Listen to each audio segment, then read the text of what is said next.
9 बजे से सारे काम शुरू हो जाते हैं। मतलब जैसे डस्टिंग वस्टिंग तो मॉर्निंग में ही हो जाती है, पूजा पाठ हो गई, सब हो गया। लेकिन जब हस्बैंड चले जाते हैं उसके बाद और सारे काम शुरू हो जाते हैं। जैसे जो घर में फैला हुआ है वो उठाओ, कपड़े अलट पलट करो, या फैलाने वाले हैं कपड़े उनको फैलाओ। क्योंकि जब तक हस्बैंड रहते हैं तब तक तो पूजा करो, उनकी तैयारियां करो, इसी में टाइम निकल जाता है। तो आज हम अपना यही रूटीन आप लोगों के साथ शेयर करेंगे कि किस तरह से हम 9 बजे से लेके 1 बजे तक हम अपना सारा काम निपटाते हैं। तो जो भी सामान, जैसे रात में कोई सामान लिया नहीं मन करता उठा के रखने का, तो ऐसे ही रख देते हैं। तो वो सारी चीज़ें पहले तो उठाते हैं। फिर टेबल साफ़ किए क्योंकि टेबल नहीं साफ़ कर पाए थे। और फिर क्या होता ना, मेरी जो हाउस हेल्पर है ना, वो जो अलमारियों के जो सबसे नीचे वाली अलमारी होती है वो बिल्कुल भी कभी नहीं साफ़ करती। उनको साफ़ किए, एक गीला कपड़ा लेके डेली हम पोंछते हैं। और फिर घर के जो खिड़की दरवाजे हैं उनको भी खोल देते हैं, क्योंकि ताज़ी ताज़ी हवा आ जाती है ना घर में, तो घर एकदम फ्रेश हो जाता है। हालांकि घर में बहुत ज़्यादा ठंडक हो जाती है, लेकिन फिर जैसे ही सारे काम निपट जाते हैं तो हम घर चारों तरफ से बंद करके ब्लोवर चला लेते हैं, तो घर गर्म हो जाता है। लेकिन एक बार हम ताज़ी हवा आने के लिए घर पूरा खोल देते हैं चारों तरफ से, क्योंकि हमारा सरकारी घर है तो खिड़की दरवाज़ों की कोई कमी नहीं है। आगे पीछे, आगे ही दो दो दरवाजे हैं और बड़ी बड़ी खिड़कियां हैं। तो पंखा ऑन करके गई हैं और इस तरह से ये हम उठा देते हैं, क्योंकि क्या रहता है ना, फिर इसके चादर के कोने गंदे हो जाते हैं जब झाड़ू पोछा होता है। तो इसको जब दीदी चली जाती हैं वो तो नहीं सही कर जाती, पर हम सही कर देते हैं इस तरह से। और ये देखिए पूरा बेड सही कर देंगे। वेलकम टू माय चैनल, कैसे हो?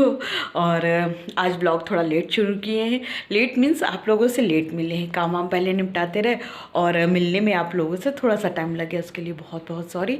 और You know just what you do to me. Play my emotions like a pair of puppet strings. Did it ever occur to you my heart's more than a toy?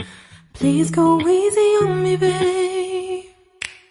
Send message after me.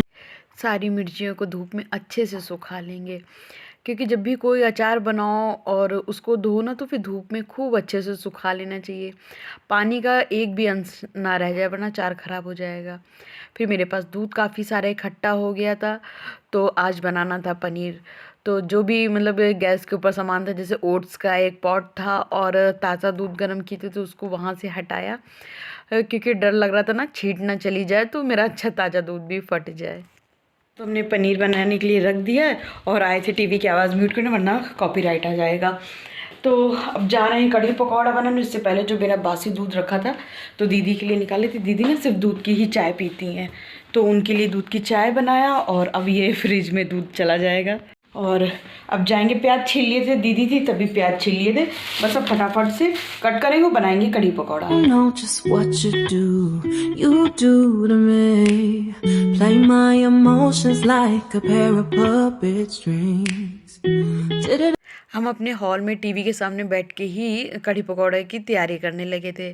और दूध में उबाल अच्छे से आ गया तो फिर उसमें डाल देंगे सिरका और उबाल आने देंगे। तो बस जस्ट अभी ये हस्बैंड आए हैं, कोई फाइल यहीं घर पर ही रह गई थी तो वो अपनी फ़ाइल लेने आए हैं, क्योंकि हमसे बोले थे फ़ोन करके पर हमें मिल नहीं रही थी। अपनी हाथ की रखी हुई चीज़ खुद से ही मिलती है ना। और एक आखिरी काम था, ये पानी ग्लास में लगाना। ये बॉटल तो रखी रहती है, पर ये जो कांसे का ग्लास है ना, इसकी वजह से इसमें रख देते ज़रूर। ये पनीर भी बन गया है इस तरह से, लेकिन आज हमने उसका सिरका डाल दिया। ये कौन सा सिरका है? जामुन का सिरका। तो ये जो पनीर है ना मेरा, हल्का सा ब्राउन कलर का हो गया, पर कोई बात नहीं है, इसको धुल देंगे, अभी छन्नी रख देंगे, क्योंकि मेरे पास कोई रहता नहीं, हम अकेले रहते तो हमें सारे काम अकेले ही इसी तरह से मैनेज करने होते हैं। ब्लॉग भी बनाना होता है और जो काम है उसको भी करना होता है। अब ना हम एप्रिल पहन लेंगे, क्योंकि ये मेरा जो टॉप है गंदा हुआ जा रहा है, इसलिए एप्रिल डाल लेंगे और फिर करेंगे काम। घर में अगर सबसे ज़्यादा काम कुछ होता है तो किचन का काम होता है, कभी ख़त्म ही नहीं होता। सुबह उठो, उठते ही किचन में आ जाओ, फिर कुछ कर लो, फिर किचन में आ जाओ, शाम होते ही फिर किचन में आ जाओ। मतलब घर का जो मेन पार्ट होता है वो किचन ही होता है, चाह के भी और ना चाह के भी। इसलिए क्यों ना चाह के ही अपने सारे काम किए जाएं। और आज बहुत दिन बाद पकौड़े वाली कढ़ी बना रहे थे, क्योंकि पकौड़े वाली कढ़ी से कैलोरी बहुत ज़्यादा हो जाती है, जिसकी वजह से हम लोग या तो उबली आलू वाली कढ़ी बना लेते थे या तो बस ऐसे ही बना लेते थे। पकौड़े वाली कढ़ी कम बना रहे थे। अच्छा, हमें ना पकौड़े वाली ही कढ़ी पसंद है, हमें मन करता है बस पकौड़े की कढ़ी बना लें। तो मेरे हस्बैंड तो बिल्कुल भी पकौड़े वाली कढ़ी नहीं खाते हैं, मगर हम अपने लिए 1-2 पकौड़े डाल लेते थे। कढ़ी बाद में छौंकेंगे, पहले करेंगे नाश्ता। दो आपकी दो कह रहे हैं, दो को ऑरेंज लाए, ये छील के खाएंगे। और हमने ये देखा है, पहले हमें ऑरेंज अच्छा नहीं लगता था, लेकिन ऑरेंज खाने से ना एनर्जी बनी रहती है, खूब काम करने की एनर्जी आती है, इसलिए ऑरेंज ज़रूर खाइए।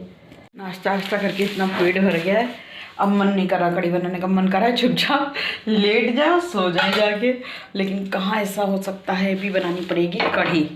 You know just what you do. देखो ना, खड़े खड़े पकाना पड़ता है, वरना क्या होता है ना, दही फट जाता है। इसको बस, और क्या है, फटाफट पका के काम भी ख़त्म करेंगे, ये नहीं कि एक ही काम लिए बैठे रहे, बस फटाफट मेरी सारे कपड़े उठाने चले गए थे कि फटाफट कपड़े उठा लें, क्योंकि दूसरी भी मशीन लोड कर दिए थे और वो कपड़े भी धुल चुके हैं। ये मिर्ची सूख गई तो सारी मिर्ची उठा लेंगे। You know just what you do to me. Play my emotions like. सारे कपड़े फोल्ड हो चुके हैं, इनको पहुंचा देंगे अपनी जगह पर।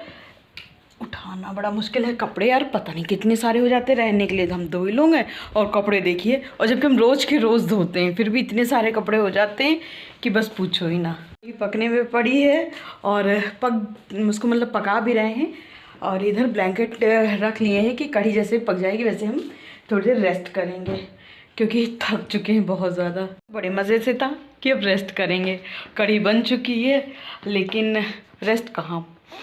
जो मिर्ची हरी आए थे ना, तो उसको अचार के लिए काट के रख लेंगे, बीच से चीरा लगाना है ना, नहीं तो फिर अंदर मसाला नहीं जाएगा। खंड डाल लिए, यहीं पे बैठ के आराम से मिर्ची काटेंगे। मिर्ची इतनी तीखी थी, मेरा मन था कि 1 किलो ले लें, लेकिन फिर हम सोचे कि पता नहीं 1 किलो ज़्यादा ना हो जाए, बहुत ज़्यादा तीखी मिर्ची है। काम ख़त्म हो गया, पूरा 1 घंटा लगा, पता है, बीच से चीरा लगाना था ना। और अब जाते हैं, इसको ना तेल में डाल देंगे। अचार जिस पॉट में मिक्स करना था वो हमने यहाँ धूप में रख दिया था बाहर, ये रख दिया, तब इसको उठा के ले जाएंगे, इसी में अचार मिक्स करेंगे। कढ़ी अच्छा जितना ज़्यादा खदक जाती उतना ज़्यादा इसमें टेस्ट बढ़ता जाता है। हमें तो खूब खौली हुई कढ़ी अच्छी लगती है। पहले तो हम कढ़ी एकदम पका लेते हैं खड़े होके, खूब तेज़ आंच में, खूब अच्छे से जब पक जाती है फिर उसको धीमी आंच करके उसको खूब अच्छे से देर तक खदकने देते हैं। जब खूब अच्छे से खदक जाती है ना, तब उसमें धनिया डाल के ऊपर से जो तड़का होता है ना, ये मेन होता है। जब ये तड़का लग जाता है ना, तो कढ़ी का तो स्वाद ही बदल जाता है।